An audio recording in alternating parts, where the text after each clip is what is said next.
captain has turned on the seatbelt light. Please take your seat and fasten your seatbelts. Thank you. 10, Weekend 9, countdown. 8, 7, Weekend 6, countdown. 5, 4, 3, 2, 1, 0. This program is sponsored by Lightway. Lightway is a simple way. Our specialty is ultralight gear for bright adventures. The basis on which built gear: simplicity, lightness, versatility. We know that gear can be light, functional, and convenient. Lightway, lightness is where you are. The Scrubbo wash bag is the world's smallest washing machine and is perfect for apartment living, travel and camping. Featuring a flexible inner washboard, the pocket-sized Scrubbo wash bag allows a machine-quality wash anywhere in just minutes. Culo Clean is a portable bidet bottle cap that you can easily use with any plastic bottle. It is compatible with all plastic bottles. With Culo Clean, you can forget about toilet paper and wipes forever.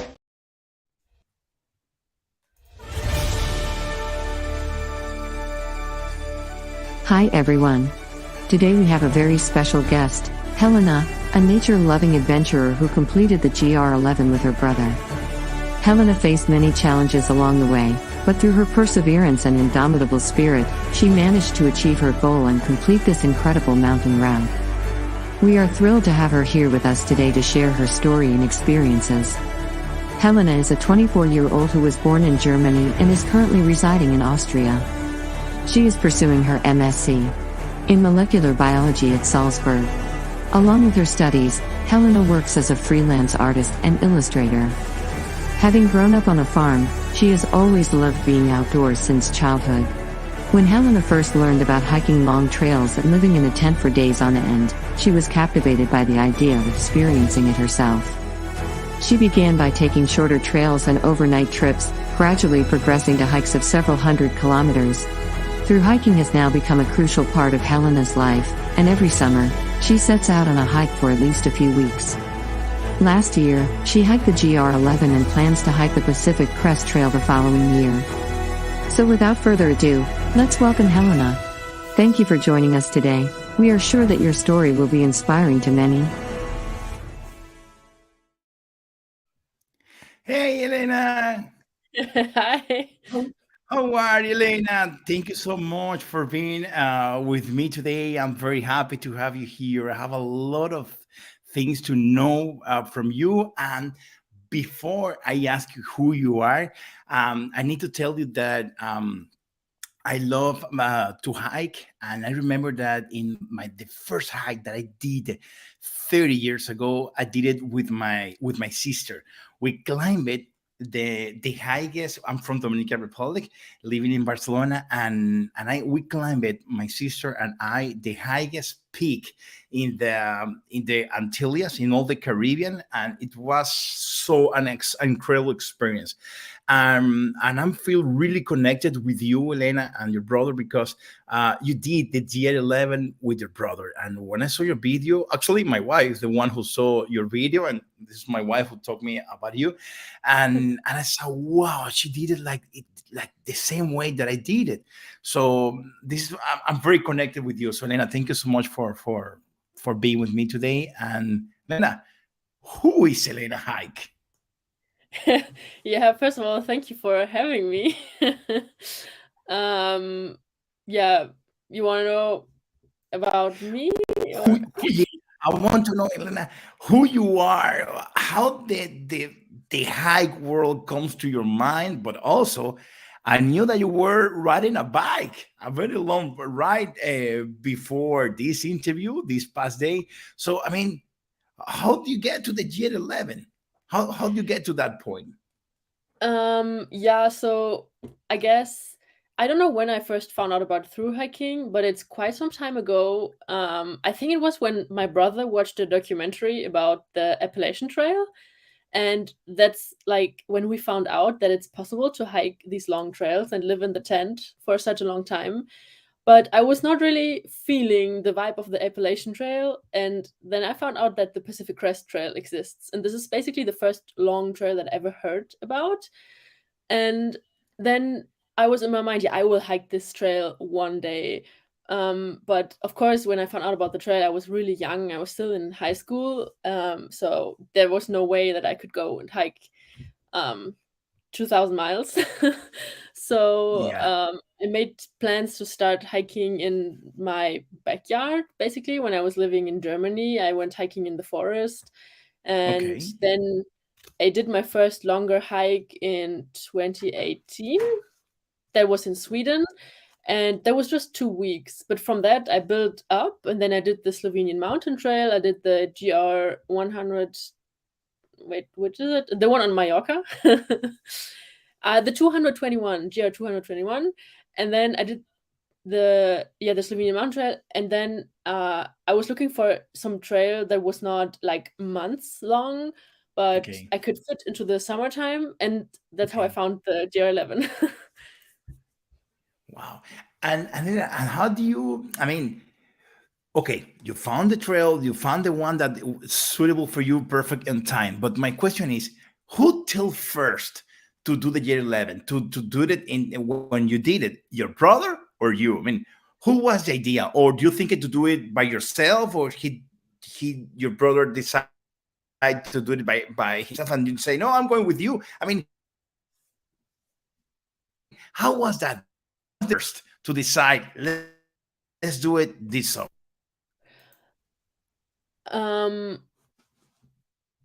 fuck. I think my connection is a little bit bad. Ooh. Okay, let me see. Now, the Is my connection bad or? I don't know. Let me see. Okay, now I can listen and I can hear you perfectly. Okay, yeah, I was probably just shortly, but I've heard your question. Yeah, so it was my idea to do this trail, and it was actually kind of an emergency situation because I had very different plans for that year. Um, No. yeah, it was a really, really like a it was a roller coaster of things that happened in that year, but in the beginning of 2022, I was still a student in graphic design school, Okay. but I was totally stressed and burned out, so I decided to drop out. And I was looking to some kind of alternative, what I could do instead of going to school, because I really Okay. needed a break. And then I went to Washington, and I wanted to stay in Washington for a whole half year, for 6 months. But then there was some trouble with the visa, so I couldn't stay, and my apartment was Wow. sub-rented to someone else, so I couldn't go home. And then I was like, okay, what am I gonna do now? And then I was like, okay, I go Oh my. hiking the GR11. So I flew straight from Washington to Spain and started the trail, and I met my brother there. So we both came to Spain at the same time. But Elena, wait.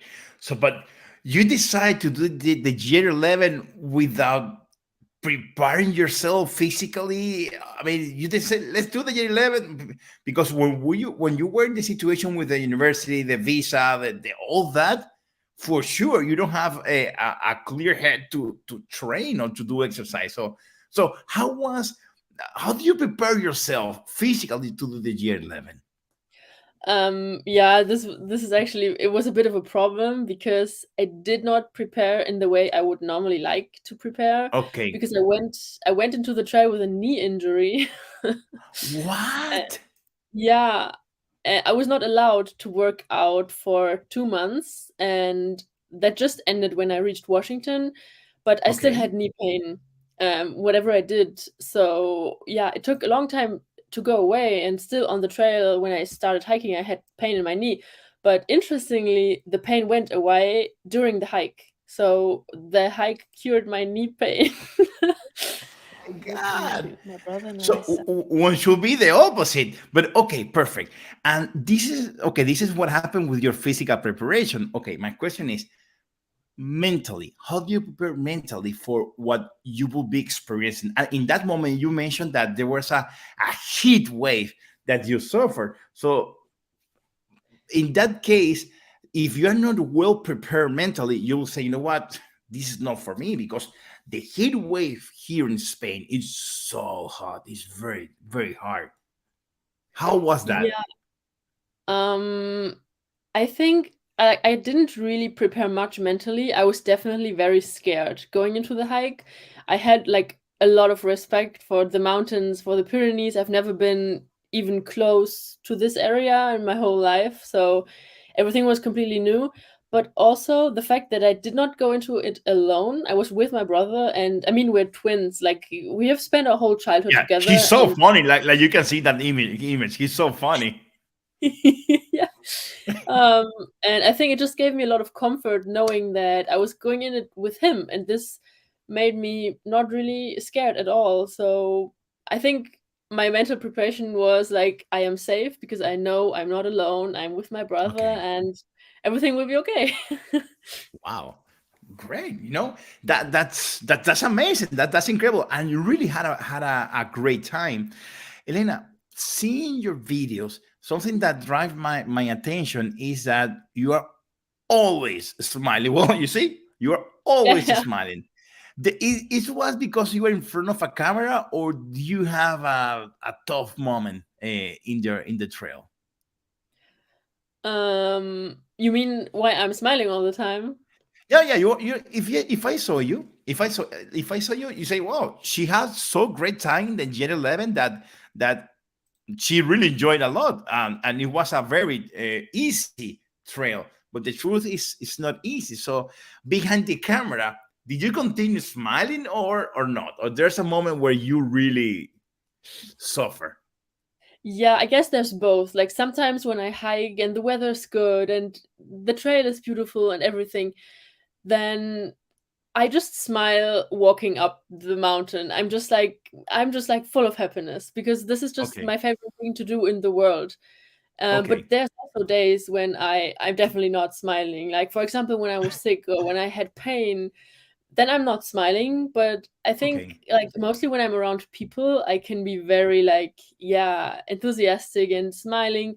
But sometimes it's also a bit of masking. Like, sometimes when I'm around people, I'm a bit more, like, open than I would normally be. Like, it's a bit hard to explain, but I think I'm usually more of a solo person. okay. Um, and yeah, I don't really know how to say this, but I guess as soon as there's people around me, I put my smile on, and in general, everything that has to do with outdoors, hiking, and nature, then already I'm smiling because I just love it so much. And maybe for that reason, it's because I have to be honest with you. Since I will be doing the year 11 this summer, I'm seeing I'm consuming a lot of videos in YouTube about the year 11, and I have to tell you, your video is the maybe, of course, not the only one, but it's the one that I see most people or too many people having fun. You are like in a camping day, and there's a moment that I want to ask you where you got sick. Hey, I Yeah. think Elena, someone want to say hello to you. Alex, I'm here now as well, proud brother. Wow. Hey, Yeah, Elena, that's my but brother. oh, that's great. Hey, but thank you so much, Alex. Thank you so much for being with us today. And you know what? Okay, I was almost starting to ask you about when you got sick, but Mhm. your brother, Alex, has to stop the trail because he had to go back to work. How was that moment when you have to sleep to slept to sorry to split apart? Uh, how was that feeling, and in which stage is when he split from you? So I got sick a lot later than when he left. I think he left after Candanchu, maybe. Is that a town? Candan Mhm. close to Canfranc, I think. I don't know if I pronounced this even No, close to. even for me, that I speak Spanish is very complicated. Don't worry. Okay. Yeah, so that's when he left, and it's actually a crazy story why he had to leave. If you're interested in I hope that it's okay if I say it from his side. But yeah, so he wanted to actually go a bit longer with me, but his apartment burned down while we were on the trail, and he found it out when he No. had yes. Oh my Um, God. Oh my he God, just Alex. yeah, he just found this out when he was on top of a mountain, and that was actually a Okay. super crazy situation. And but yeah, when you're in the middle of a hike, there's not much you can do. But he had to definitely Exactly. go home a bit earlier and yeah, take care of the trouble at home. Oh my God. Yeah, a big problem. And Yeah. Elena, did I mean, I will ask you now, how was that moment when you have to say goodbye? But do you think that Alex would like to complete the trail again someday in the future, or he has I another plans now? I think he would really like. I think he would really like to complete it, and I think he was also a bit sad that he had to go home. But he like for now, I think he's pursuing some other plans because he wants to do an Ironman, and Oh he's my like God. training a lot for that right now. Oh my But I God. think he was still always like through hiking. Oh my God. Oh my God. Okay. Well, Alex, if you wanna join me this summer doing the GR11, Alex, you're welcome. For sure, we will have so much fun. Okay, Elena. Now my question. My okay, Elena. There's a follower. He's Antonio. Antonio. He's a follower from my channel, and he did the G11. He also did many times the Camino de Santiago, but in different ways. So he's a very experienced hiker, and he says, I will translate it in English. He says, "Hi, I'm looking at the images, and a lot of memory is going back to my head right now." So I will say hello to Antonio in Spanish. Antonio, muchas gracias por unirte a nosotros. Yo gracias por el apoyo, Antonio. Te mando un abrazo muy grande. Anyway, so now let me ask you, Elena, how was the moment when you have to split from your brother? How was that feeling? Did you feel scared at that moment? Do you feel that, or do you felt that you also want to go home with him? How was that moment? Because it's a um, mix. It's a mix. From one side, that yeah, well, I would like to pursue this trail, and for other one is wow, my brother is leaving. So how was that moment? I would say like one part of me was definitely a bit scared because I really enjoyed knowing that he's there with me and that I don't have to sleep alone at night. And so Yeah, that was really, really comforting and a good start. So I was definitely scared when I knew, okay, now he will not be there anymore. But I was also a little bit lucky because we met a girl from Switzerland just like I think 2 days before he left. So I okay, continued with her, and that made me, yeah, I was not alone at least. So I knew I still had her. But of course, it was sad that my brother had to leave. I would have yeah. liked him to be there for, I mean, the best would be the whole duration of the trail. But um yeah, so it was like I was excited to see what's ahead, but I was also scared to be more on my own than I was before. Yeah, yeah, I can imagine. It's a, like I said, it's a like a mix of feeling. And Elena, how was the moment when you got sick? Because this is one of the scariest part for me, that I can get diarrhea or I can get fever, or for example, something that happened to me, Elena. Like I said before, since I'm from the Dominican Republic, I'm used to only have heat, and that's all. But when it's cold in my country, it's 26 degrees. This is, and everybody's wearing jacket at that moment. So and something that happened to me is here in Barcelona, that when the winter came, when the falls came, when the spring came, all this change of climate, of temperature, I got sick very easily, and this is one of my scariest things. So and I saw by your video that you got sick. How was that? What did you felt? What happened to you? Um, yeah, so in the beginning, I just started feeling something in my stomach on the side, but in the very first moment I thought I just ate something wrong and it'll be over very soon. But then the next morning I woke up and I had no appetite, even though when you're hiking, like you basically want to eat all the Yeah, time. But yeah, I true. completely lost my appetite and I really had to force myself to eat anything at all. Um, and then I haven't eaten for quite a while, but then I thought, yeah, you have to eat something. And after that, I was really not feeling very good in my stomach. But then I went to sleep, and the next morning, I felt pretty good. I was like, yeah, I can hike. But then after like 10 kilometers, it totally hit me, like out of the nothing. I was feeling okay on the hike so far. I mean, I had a bit of like unwellness, I don't know, but it was not so bad. And then as I hiked on, like just like luckily just 2 kilometers before the hut, I was starting to have pain all over my body. Like everything was in Oh pain, my God. and my head hurted so bad. I thought it's just gonna burst or something. And yeah, then I got a fever. I got cramps, and that's Oh the my part where it God. really really hit me. And I think it could have been prevented if I took a rest day, the first day that I felt that something wasn't well, but I really wanted to push on. Yeah. So they would like to continue. And how did you manage to get well? Because in the video you mentioned that you took a rest of or 10 days or something like that.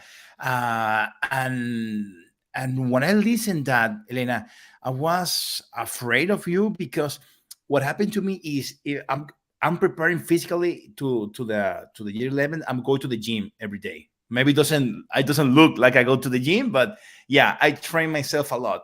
But Elena, if I took two resting day, well, the third day I cannot move myself. So doing the year 11 and you getting sick, you have to rest. How was the process when you decide to continue walking after you kind of feeling better? Yeah. Actually, the first day after being sick, I was not like 100%, like I was not back to 100%, but I have decided that I'm well enough to hike on, especially also Okay. because I was staying in a hotel and it just got so expensive at the time. Like Can I I was ask you forced, which one or on in um, which stage? it wasn't Binask, Ah, Menasco. Oh so yeah, it's it's like very expensive. Yeah, halfway. yeah, Um, it's very expensive. Yeah. And yeah, so I just booked one night and then I was like, oh fuck, I'm not better. I book another night. And then I book another night. And I just saw the bill rising and I was like, oh shit, you have to get out of here. It's just gonna get expensive. Um and also it was just getting boring because I was literally sitting in the hotel room because Yeah. outside it was so hot. Sometimes I went for a walk to get ice cream, but I basically didn't do anything other than reading books and laying in my bed. Yeah, I Oh, can imagine. but yeah, the first day, then I felt like it was so much harder, but I don't think that it was because of the break. I think it was because I just haven't been hiking and my body was still not back to 100% power, so to say. Okay. Okay. Yeah. Oh my God. And But did you continue feeling kind of bad the whole trail or suddenly you got better? yeah, so it got better a little bit, and then I had like a good 4 to 5 days, and then suddenly it got super bad again. And then I saw Oh a my doctor in another town, which actually now I don't know the name. This is where the train goes. There's a big hotel on the mountain. I don't know where it is. Nuria, Val de Nuria? Yeah, yeah, exactly. Yeah. Okay. There I saw a doctor and I told her that I think I might have giardia because I had like very bad diarrhea and that was like the most likely thing. So she gave Okay. me some antibiotics for this, which in the end turned out to be the wrong ones because I did not have giardia. I had Campylobacter. Oh um, my but God. this never went away on the whole trail. I was diagnosed in Vienna when I flew home.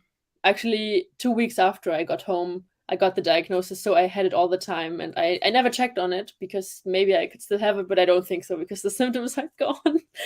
Oh wow.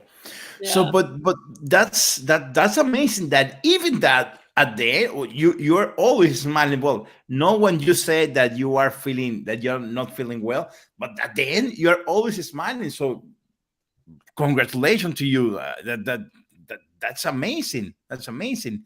Yeah, I And mean, I Lena, think that mhm. sorry, I think that the joy of the trail still outweighs the yeah, the problems, because they definitely didn't stop me from hiking, but there certainly were some like some points where I was really like, oh, this is so annoying. But in the end, I was so happy that I finished it. So that's why you see me smiling. Oh my God! Yeah, so yeah, I think that this is what it happened to many people that want to go to the end. They're so happy. I'm not sure it's because of happiness, because wow, I did, or because yeah, finally this is over. I'm not very clear that. But what I want to ask you, Elena, in your video, you don't mention, but I noticed that you slept without tent many times, and like in this part, you are almost in the end of the trail, and you're so happy here. Well, I mean, with your friends, and I was asking myself, where are they going to put their tent?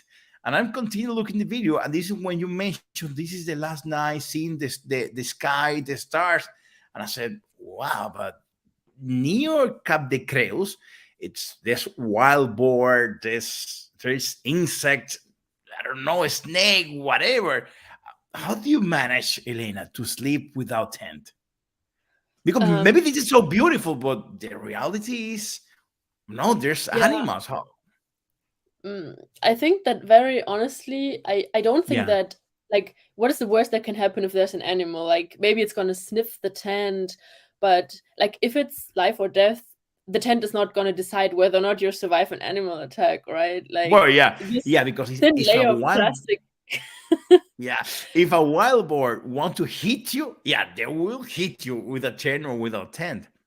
Yeah, but in reality, like animals are they are so shy. Like I think when they see you sleeping on the ground, they would not even get close to you unless like I mean there's areas. I don't think that is the case in the Pyrenees, but for example in the US where they have the bears, when there's food involved and they smell the food, then they are attracted. But as soon as they see humans, most of the time they are just scared. I mean, that's not the case for bears. They get quite Yeah. aggressive sometimes. But I think that the wild boar, if it's like if they don't have the babies Hmm. and other animals that you could encounter there, I think they are too scared. And especially that we were a group of 4 people at this point. Like if I was alone, I think I would be more scared. But knowing that there's 4 people sleeping close to each other, Okay. it didn't even cross my mind that it could be a problem. And we also haven't seen many animals, so I think we were not thinking about it. So you have a great experience, and okay, this is my concern was about what the bad that can happen, but how beautiful is to sleep without tent, that you can see the skies, that you can see the sunshine, the sunset, everything. How's that experience? That should be very amazing, right? Yeah, this was really cool. Yeah, the first night that we slept without the tent, we were laying right on the ground and could look, yeah, up to the sky, and it was a clear night. So we fell asleep just looking up and watching the stars, and that was really amazing because I don't know, I felt like I was lost in this like huge spread of Yeah. stars. It was amazing, especially because the sky is so clear out there. There's like no light pollution, and it's just like you can see every single star, Yeah. and it was kind of hypnotizing, and I fell asleep super easily watching the stars. So it was really amazing experience. I would love to have that experience, but since I'll be hiking myself alone, I don't know. I don't know how will if I will have the courage to do it myself, Elena. But if I do it, I'll for sure I will tell you. Elena, Yeah. another question that I would like to ask you is, which one for you was the most challenging part of the trail? The a part that I mean physically. physically, and it's connecting to your head also. A part that you almost said, you know what, this is not for me. I'm going home. I'm done. Which one was that part? Mm, I have to say that I found no day on the trail like super hard. Everything was Okay. exhausting, but never to the point that I felt like I couldn't do it. Other than when I was sick. Like when I was sick, I was really thinking I cannot make it up this mountain. But I think Okay. this is a bit out of like I would not like I would not take this into account now because this is not the normal way. But I think when it's about which were the most like exhausting days, I think it was Okay. the below the Pico de nee, wait. There's this lake. It's the first high pass after the. Oh, now I really cannot remember. Don't worry. Uh, Let me give you help. Let me see if we can. Let me see if we can find it together. it's It was Teberei. which one? Below the Pico de Teberei, there's a pass. And it is like more or less like the beginning of your stage, for example. The beginning was a town. Now I have to think about the. Ah, you mean Tabascan? Tabascan? Nah, it's actually not Tavascan. After my brother left in Kandanchu, just a bit further of that must be another town. Here is you know, even for me it's difficult. Candanchu. Okay, Yeah. we have this is Candanchu. Okay, Yeah, and from this a bit further, yeah, then you have some lakes. let me change the map layout. 1 second. No, oh no, that's gonna be this is gonna be all right. Okay, this is easy. Okay, so want me to continue? Yeah, the name of the lake is Teberei, and I think the peak is called Pico de Teberei or something like that. Okay, well, don't worry, it's okay. So It's somewhere in that this was area. exactly somewhere in a point over there. Okay, so that was your hardest one. Yeah, because there you go, like I think there's a height of 2,800 meters, so it's quite high. Wow, yes. And it's super steep going up to the pass, and it's like a lot of gravel and you can slide a bit, not like dangerous ways, but Yeah. sometimes when you take a step up you slide down a bit, so it's like you're not making so Oh much yeah. progress as you would like I to. know that feeling is Yeah. so yeah, it's so bad. Yeah, I know that feeling. I know that feeling. And Elena, how was the past? Now, this is a question that I always ask to everybody because there's no video, or if there's a video, I cannot find it. And believe me, I'm searching a lot. There's a path. Let me show you the screen. There's a path, Elena, here. Okay. It's in Goritz and Aneto. Sorry, Goritz and Pineta. Let me see, Equilon. Let me see where it is exactly. You see, Elena, I will ask you later, but the ghostly town, I just put my waypoint with a with a little ghost. But I Yeah. will talk about that later. So, but the question that I want to ask you is, let me see, Pineta. What is here? Okay, okay. You came from Goritz. Let me see if I can Yeah. find from the Refugio Goritz and then to Pineta, right? Hmm. Okay. My question is, which path do you took, Elena? You have okay. Here is Goritz. Here is where they called faja de las olas. That is like a chain that you have to cross with your hand. Um, this is this one. So my question is, you took this one or you took go down and then climbing up? Which one you took? You I remember? took the lower one, the one that was easier to do. This one. Yeah. This one. Okay. And the question that I want to ask you is, Elena, that there's no video on YouTube is about this go. In my case, gonna be climb because I'm going from Catalonia to País Vasco. But in your case, you did it in Añisclo, Cañón de Añisclo. You take it down.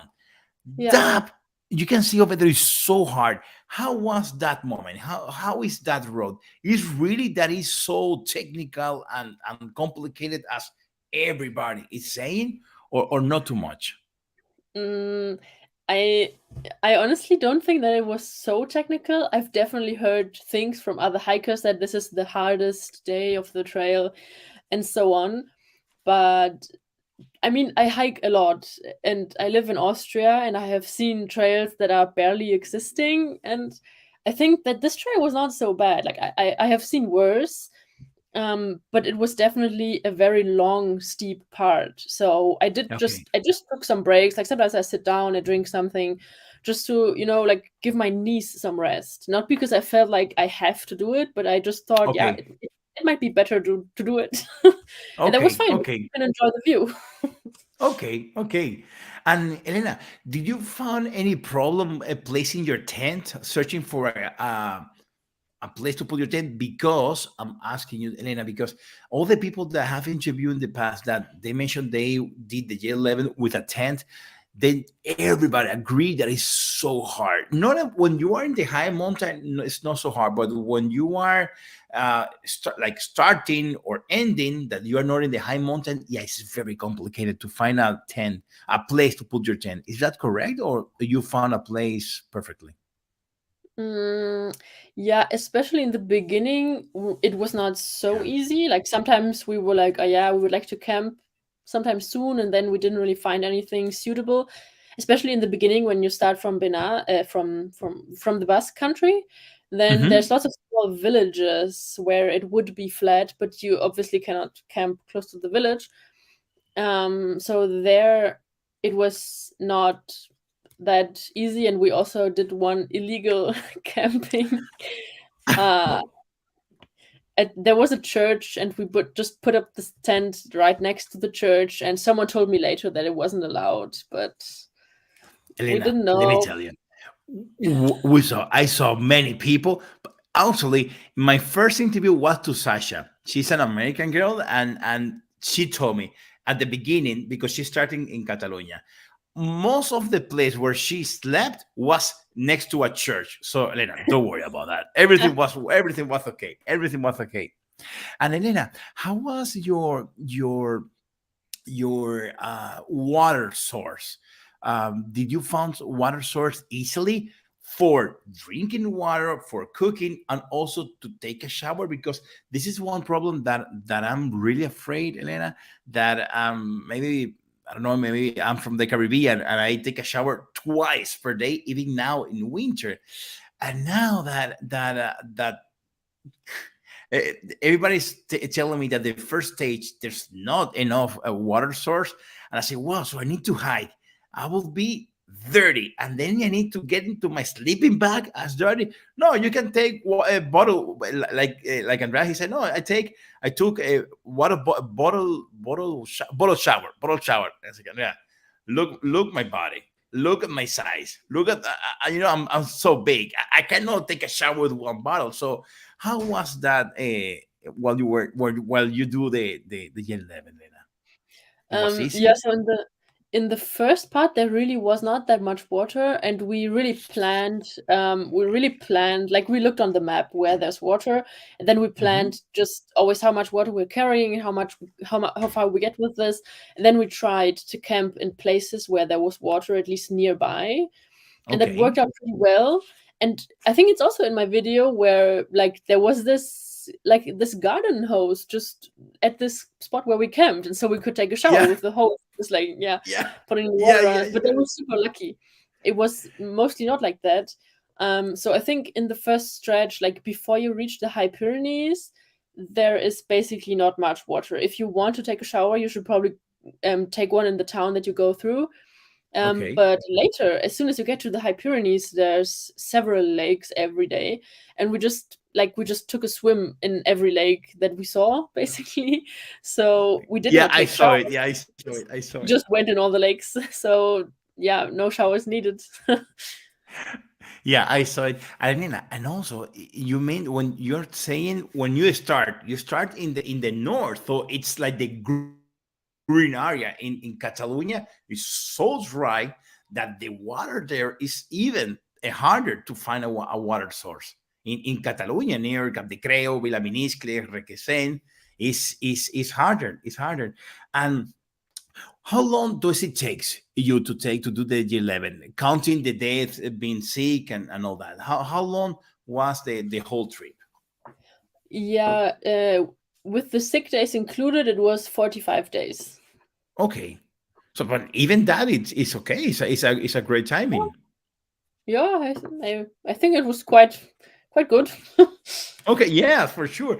And Elena, now we are almost reaching at the end of this interview, but I before close the topic of the J11 and ask you about your future projects, I would like to ask you, Elena, if you want to, if I ask you for an advice to me, which one is the good one that you can tell me? Let me tell you how I am. I like to take shower. I like to be clean. I don't like insect. I don't like animals.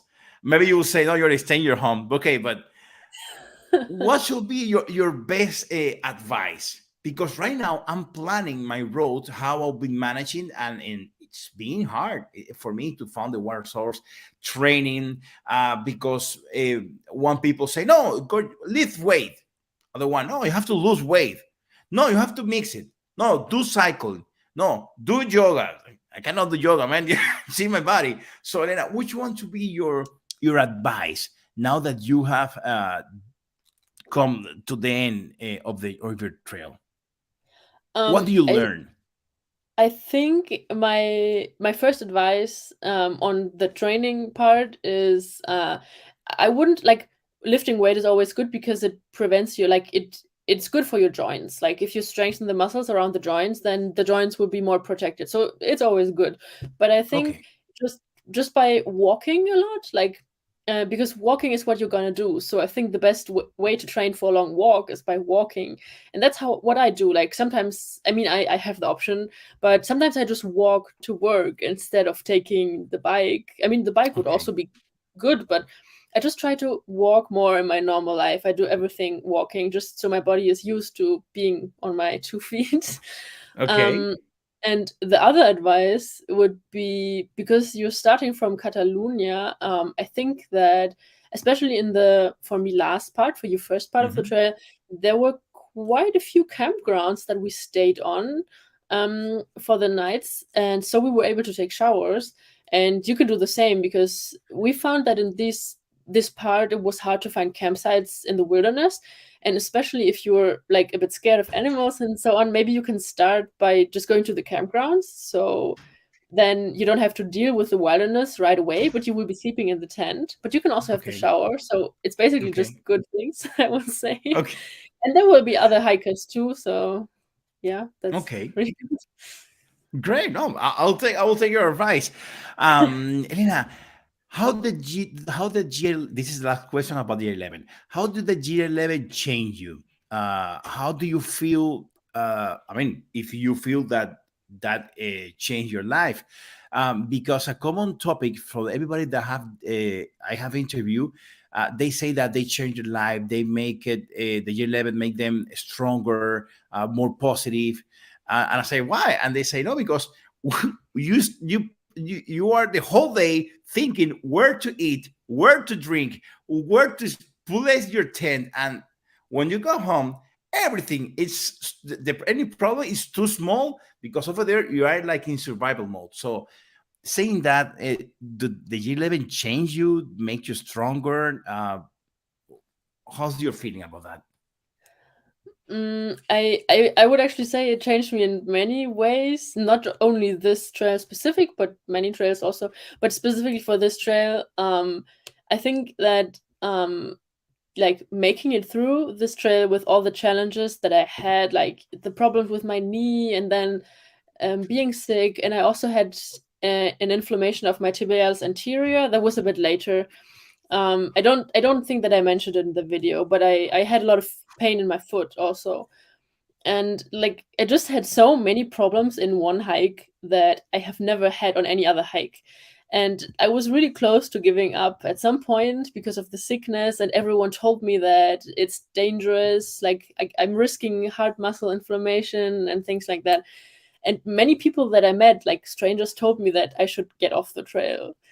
And they said that it's dangerous what I'm doing, and they might have been right. I don't know, but I had this feeling inside that I can do it, so I followed my heart. um, and I think I got a lot of confidence from this because I was struggling so much, and I was always thinking, can I make this or can I not make this? But I somehow thought like I can do it.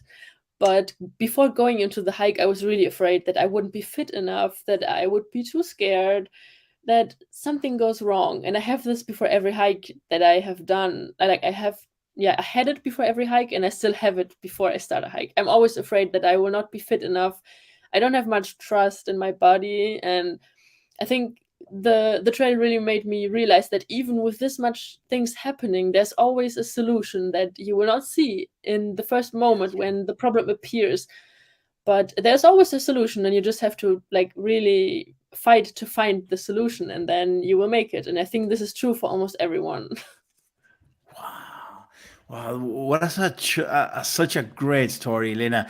I'm so glad to meet you, to know about your story, because now that I have two daughters, and I want them to see your story too. Absolutely, they are listening to you, and you are so inspiring to a girl, to demonstrate that a girl can, because many of the video of the GR11, there's full of strong man that everything is good, but no, there's the lady can also, a girl can also do it. Also, Sasha was talking about the menstrual period that she had, and that she suffered a lot, and there's something that not people talk about that, and she said, "Oh, this is a reality." So I'm so happy to meet you, Elena. In which project we will see you soon, Elena? What are your next through hike, or your next project? Because I heard before that you are planning to do the PCT in the United States, right? Yeah. Yeah, so this is probably the biggest project that I have, and I've been planning this for many years now. This is basically the trail that was the first trail that I ever heard of through hiking. Okay. And I already wanted to do it, but then because of COVID, I was not able to. So for next Okay. year, I'm planning to do the PCT. Yeah, and of course I have to save a lot of money, so this year I would just do a short hike. So this Okay. year I will be hiking the Slovenian mountain trail again, which is 650 kilometers, so it's not short, but it's doable in 1 month, so that's Oh my why I'm God. choosing this. Wait, Elena, this is your short hike? I mean, yeah, it I already did this one, and it's so close to Austria. Like I can go there for free because I have the public transport ticket, Yeah. and it's just the cheapest option for me to go on a through hike. And also, I just love Slovenia. This country is so beautiful. It's amazing, Yes, it and I is. feel like it's Yes, it so is. underrated. Like not many people go on this through hike. I mean, I think it's starting to be more people on the Slovenian mountain trail now, but this trail is just amazing because you have climbs like steel cable secured parts, and you need the Wow. helmet and the Via Ferrata gear, and you climb over every highest peak of Slovenia. So like it's all the highest peak of the country Oh connected my in one trail. God. And I think this is unique. There's no other trail like this. This is Oh my also the oldest God. mountaineering road in whole Europe. So this is a special Oh, trail. oh my God. Are you planning to do it alone, or with Alex? Nah, I think I will do it alone. I might ask him if he wants to join a bit, like last year. But the plan for now is to do it alone. Yeah, because for me it's I'm there in just under 2 hours, I think, because it's super Okay. close to Austria. Oh, wow, that's great. Well, can I make a proposal, Elena? Yeah, of course. When you finish, can I interview again so we can talk about that trip? Yeah, of course. Sure. Yeah, very good. And then about the PCT that you're planning. Okay, here in Spain, you can see the clear sky, the stars, because there's no such a wild animal. But in the PCT, you have bears, you have wolf, you have coyote. You have, Selena, are you aware of that? Yeah, I'm definitely aware, but for me, I have already been in the US quite a few times, and I've been there quite a few times camping in Washington and in California, so exactly where the bears are. Oh yeah, And exactly. Seattle. yeah, Yeah, that's correct. and nothing happened. I have seen one bear all the time. Like I spent, I would say, like maybe 30 nights out there, and I've seen only one bear. Only once. Mm-hmm. So yeah, and also I take all the safety measures that are required. Like I will carry the bear canister to put my food in. I used to hang my food on the tree so that it's not in the tent, so that they don't go to the tent because the smell is what attracts them. Uh-huh, uh-huh. Um, and I just think like I do the best I can, and that is making all the safety measures. And I think it works for so many people every year. Like thousands of people hike this trail, and nothing happens. I think there's rarely bad bear encounters. So I just like I go with the statistics. I'm for sure. I hope that will be like that. Um, Elena, we just got to the end of the interview. Thank you so much for share this great story about how you did the year 11. How was the experience with Alex, your brother? How was because everybody that I have to tell you the truth, the behind the scene, to everybody that I show your videos because everybody asking me, "Are you going alone? Are you going alone?" And I will send your video to the people. Saying, "Oh, look how she is." I said, "Oh, she's so smiling. It's like a campground." Yeah, yeah, it's so easy. Look, she's always smiling. So it's so nice that I can know a behind the scenes story, like you told me, and that you can encourage other women to do the GR11. So, and I thank you so much. I hope to that we can see you again after the this short hike of 600 kilometers and the VCT. And again, Lena, you have a friend here in Barcelona. If you're around, please let me know, and I'll be more than happy. Yes, thank you so much. First of all, thank you so much for interviewing me and giving me this chance to speak about my experience. And yeah, thank you for also everything else. And I'm glad if I can be back on your channel someday. For sure, for sure, for sure. Yes. So thank you so much, Elena. See you. See you. Okay. No, don't worry. Don't